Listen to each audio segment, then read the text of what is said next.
delegates, and welcome to Triton Model UN.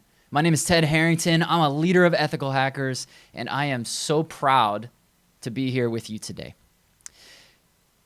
What we're here to do today is to talk about why security is a borderless issue. The way that our lives work today, we're so reliant on technology, just personally, but also the way that businesses run and governments run. And that dependence on technology is fundamentally puts us right in the line of fire of attackers. Security truly is a borderless issue. Now, I was fortunate enough recently to be out in Geneva at the headquarters of the World Economic Forum. And we were talking about this idea, why security is in fact a borderless issue. So let me explain to you what I mean by that, what it is to be a borderless issue. And let me tell you a story. Now, let's imagine you're at the beach. You bend over, you pick up a grain of sand, you throw the grain of sand back. And let's say the next day, your best friend goes back to that same beach and picks up a grain of sand. What's the likelihood it's the same grain of sand? Pretty unlikely, right? Now multiply that by every beach on Earth and multiply that by a gazillion Earths. And that gives you a sense of what cryptographers might call statistical improbability. Statistical improbability means that it's extraordinarily unlikely that anyone, human or machine, can guess the private keys that keep cryptocurrency wallets secure. Keys simply can't be predicted. Or can they? Well, we did. A bunch of times, in fact. You see, we published security research that found a flaw in the way that the Ethereum software provisions keys that enabled us to predict keys 732 times. It shouldn't be possible once, let alone hundreds of times. Now, it gets crazier. We wanted to understand how much money is at risk here. Because here's the thing. Statistical improbability is what keeps cryptocurrency wallets secure. And if instead they're using weak keys, that means that it's very similar to cash just sitting out on the sidewalk. Someone's going to steal it eventually.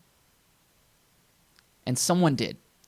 When we looked into it, it turns out that every single unit of currency that was once held in these 732 vulnerable wallets had all been transferred to a centralized single wallet. And it gets even crazier than that. We're not talking about a small amount of money here either.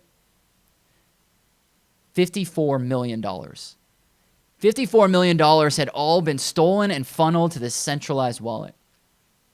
We had clearly stumbled upon an active hacking campaign in progress in the course of doing this research. Next thing we did was we wanted to understand how quickly do these vulnerable wallets get looted. So what we did was we took $1 worth of our own Ethereum and we deposited it into one of these vulnerable wallets. Almost instantly, that money was gone, transferred out of the wallet we put it into and into that destination wallet. This thief, who we later dubbed the blockchain bandit, was exploiting the same vulnerability that our research had found in order to steal all that money. Now, this story powerfully demonstrates two simple facts. Fact number one, software vulnerabilities exist. And fact number two, attackers exploit them. These are the reasons that security truly is a borderless issue. I mean, think about the purpose of cryptocurrency, the purpose of really most blockchain technologies. It's decentralization. It's to make it so that it's beyond the reach and scope of any individual nation, any individual government. And yet, here we are seeing how an attacker could really actually undermine that entire system. So now let's extrapolate that out and talk about this issue of it being a borderless problem. Let's talk about it in terms of a nation-state attack. Now, some of you may be familiar with NotPetya. NotPetya is an attack that was widely attributed to Russia against their rival, Ukraine. At least that's the way that it started. Now, attribution is very difficult. It's very difficult to determine with certainty who did what. But the fact that the majority of victims were in Ukraine, combined with a number of other attributes about the attack itself, really lend credence to the theory that Russia was behind this. But I mentioned that that's the way that it started. Very quickly, though, the impact spread all across the planet. What happened next was that not just governments, but now companies, multinational companies all over the planet were starting to suffer from this attack, including companies like FedEx, Mondelez, and the shipping company Maersk. Now, you might not know that name, maybe you do, but even if you don't know the name, you are definitely familiar with what they do. They ship something like 70% of the world's goods. You've definitely seen a Maersk shipping container on a train or on a boat in a port or on a flatbed truck. They move most of the world's goods. They got caught up in this cyber attack that resulted in their operations being down for an extended period of time. Now think about that. A cyber attack resulted in the physical goods not being able to get from point A to point B. Now imagine that. Imagine you're somewhere in the Midwest. You're in Des Moines. You can't get your medicine because of a cyber attack that Russia executed against its rival, Ukraine. That is the very definition of a borderless issue. So what do we do about this? What should you, as leaders of the world, what should you be doing? There's a single thing I want you to do. I want you to think like a hacker. Now, that's a phrase that I use widely, and many people in the security community all believe in this idea too. But essentially what it means is that in order to defend against attackers, you need to think like them. So what does it mean to think like a hacker? What are the core principles? Well, in essence, the idea is this. Normal people try to understand what the rules are and then follow them. Attackers also try to understand what the rules are, but then they try to not do them. They try to not follow the rules. What they try to do is they try to understand how is a system supposed to work, and then how do they make it do something different. Now, your teachers and mentors and others in your life, your parents, probably don't want to hear this particular piece of advice, but what I want you to do as rising leaders is I want you to actually look at the way things are supposed to work and start asking the what-if questions about how can it work differently. So let me give you an example. Recently, I went out for a night with some of my friends. This was, of course, before everything was shut down with COVID times. And we went to a bar. Now, we had to go to this specific bar. I can't remember why. Maybe it was a birthday or some sort of celebration, but we had to go to this bar, couldn't go to another one. And when I got to this bar, two things were really unattractive about it. Number one, there was a huge line wrapped all the way around the corner. I didn't know how long it was going to take to wait through it. And then by the time you finish that, you now have to pay $20 cover charge to get in. I wanted nothing to do with either of those things. So what did I do?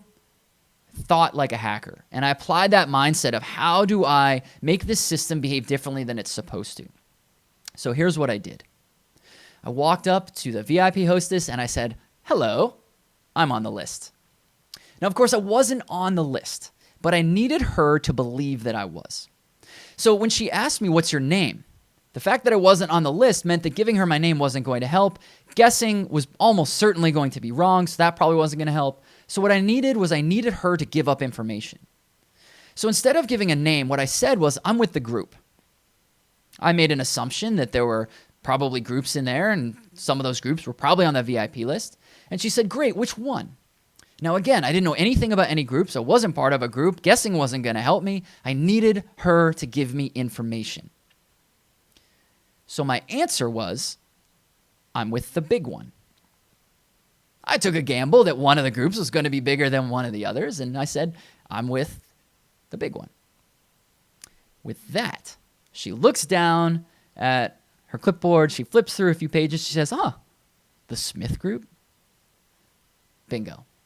Just like that, she pulls back the velvet rope, escorts me past the line, past the cashier, and into the bar.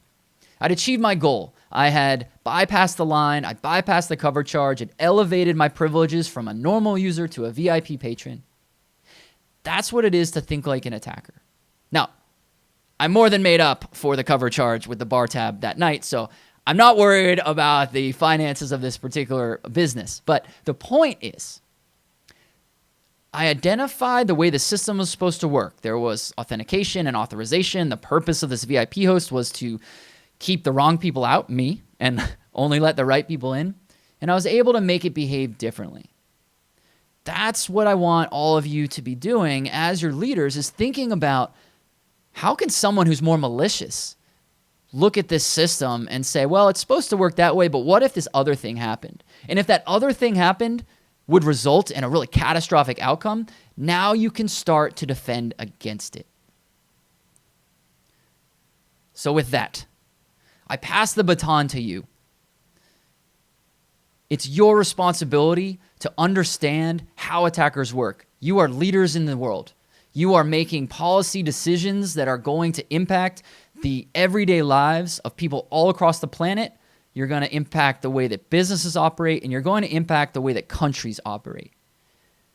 You need to understand that there are very malicious people out there who don't care about the good things you're trying to achieve. That's okay. I'm not trying to say that that's a scary or unpleasant thing, although it is scary and unpleasant. But the point is, you have to recognize those people are out there, and you have to think like them in order to thwart them. So that's what I want you to do. I want you to think about the ways that those who don't share your values could undermine what you're trying to achieve. I wrote a book that addresses all of these ideas and how to implement them and tells you a whole lot more stories. It's called Hackable. If you want to read more about it, just go to hackablebook.com. You can join the wait list. The book comes out very soon. All my contact information is there. So if you want to ask me more questions, you want to figure out how to follow me on social media, you want to ask me how to help mentor you, however I can be of service to you, you'll find out how to do it on that website. So with that, go take action. I'm proud of you. You're doing the right things. You're asking the right questions. You will be able to address these monumental, borderless issues. Let's get to work. Thank you very much.